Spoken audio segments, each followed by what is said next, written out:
শেখ হাসিনার ১৫ বছরের যে শাসন, এটার কেন পতন হলো?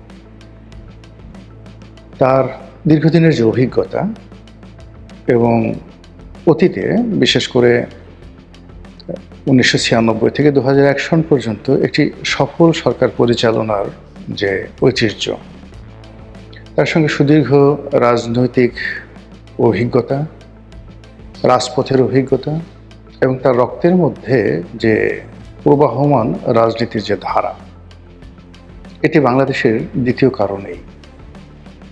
তো সেই অর্থে তিনি লড়াই সংগ্রাম করে যখন ১/১১ পরবর্তী যে সরকার, সেই সরকারের প্রধান হলেন, বলা হয়ে থাকে যে ১/১১ সময় যে নির্বাচনটা হয়েছিল সেটি সমঝোতার ভিত্তিতে হয়েছিল এবং সেই সমঝোতার সময়টিতে যে ভুলগুলো করা হয়েছিল, এবার সেই ভুলগুলো করা হয়নি। আবার এইবার যে ভুলগুলো করা হয়নি ত্রয়োদশ জাতীয় সংসদ নির্বাচনে, ঠিক এইরকমই একটা ফলাফলের আশা বিদেশি যারা নেগোসিয়েটর ছিলেন তারা ২০১৮ সনে করেছিলেন, কিন্তু সেটি যে কোনো কারণে সম্ভব হয়নি। তো সেই বিষয়গুলো পরের ব্যাপার। আগে যেটা বলে নিই সেটা হলো আমাদের দেশের যে রাজনীতি, সেই রাজনীতিতে সবসময় বিদেশিদের একটা হস্তক্ষেপ থাকে। সেই রাজনীতিতে বিদেশির প্রভুদের প্রভুত্ব থাকে, সেনাবাহিনী, পুলিশ বাহিনী, অর্থ, বিত্ত, আমলা, হুন্ডা, গুন্ডার একটা প্রভাব থাকে।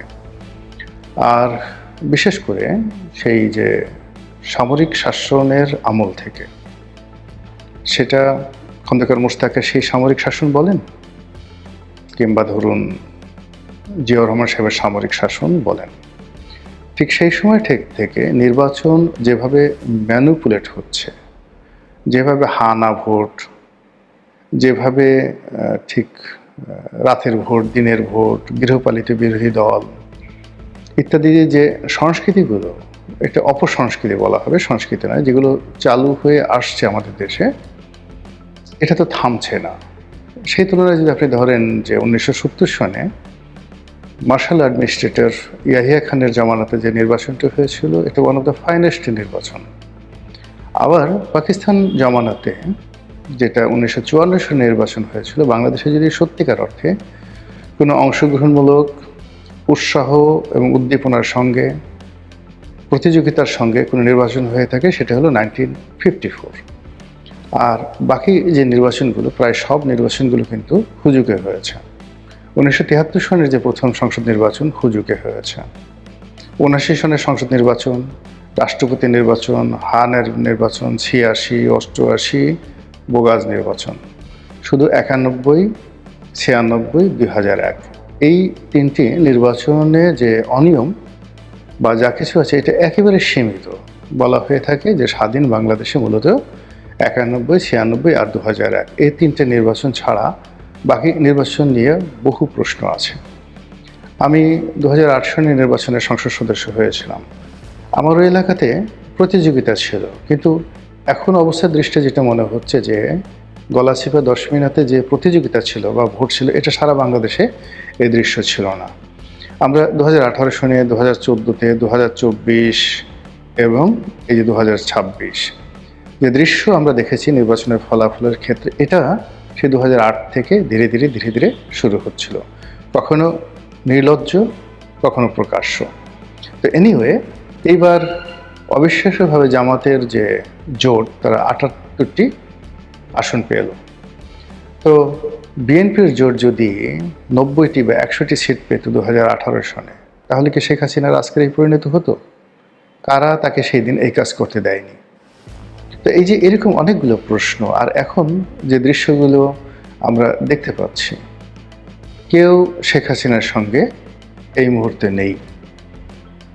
আর যারা পালিয়ে আছেন, তার সঙ্গে যারা আছেন, তারা কেউ নৈতিকভাবে বাংলাদেশে আসবে, আগামীতে রাজনীতি করবে, তাদের বিরুদ্ধে যে সকল মামলা মোকদ্দমা, দুর্নীতির অভিযোগ আছে, এইগুলো তারা কাটিয়ে উঠে আবার রুখে দাঁড়াবে, এটা কার্যত অসম্ভব বিষয়। অলৌকিক কিছু যদি না ঘটে, তাহলে হয়তো ওই ধরনের যারা রাজনীতিবিদ, তাদেরকে আর বাংলাদেশে বরণ করে নেওয়া হবে না। আওয়ামী লীগ ফিরে আসবে, এখনও আওয়ামী লীগ আছে, হয়তো নতুন নেতৃত্বে, এমনকি যদি বর্তমান সরকার ফেল করে সেক্ষেত্রে আওয়ামী লীগ আরেকটি নির্বাচন এলে ক্ষমতায় আসবে, সেটাও ঠিক আছে। কিন্তু যাদের বিরুদ্ধে দুর্নীতির অভিযোগ হয়েছে, যাদের বিরুদ্ধে অনিয়ম, সন্ত্রাস, টাকা পাচার, এই মানুষগুলো আপনারা লিখে রাখেন যে বাংলাদেশে আর কখনো ফিরে আসতে পারবে না। তো সেই অর্থে আওয়ামী লীগের যে সকল নেতৃত্ব বিলো 60 এই মুহূর্তে আছেন, যাদের বয়স 60-এর নিচে, মূলত তারাই আগামীর নেতৃত্বে আসছে। এর বাইরে 60-এর উপরে যারা আছেন তারা বয়সের কারণে, অবস্থানের কারণে মূল ধারায় আর আসতে পারবেন না। আর 60-এর উপরে যারা গাড়ি বাড়ি টাকা থেকে শুরু করে বেগম পাড়ায় সহায় সম্পত্তি এগুলো করে এই মুহূর্তে শেখ হাসিনার চক্ষুশূলে পরিণত হয়েছেন, তারা জিন্দিগিতে রাজনীতির কথা কল্পনাও করতে পারবেন না। এখন ফুসফাস ভুংভাং যা কিছু আছে এগুলো হচ্ছে।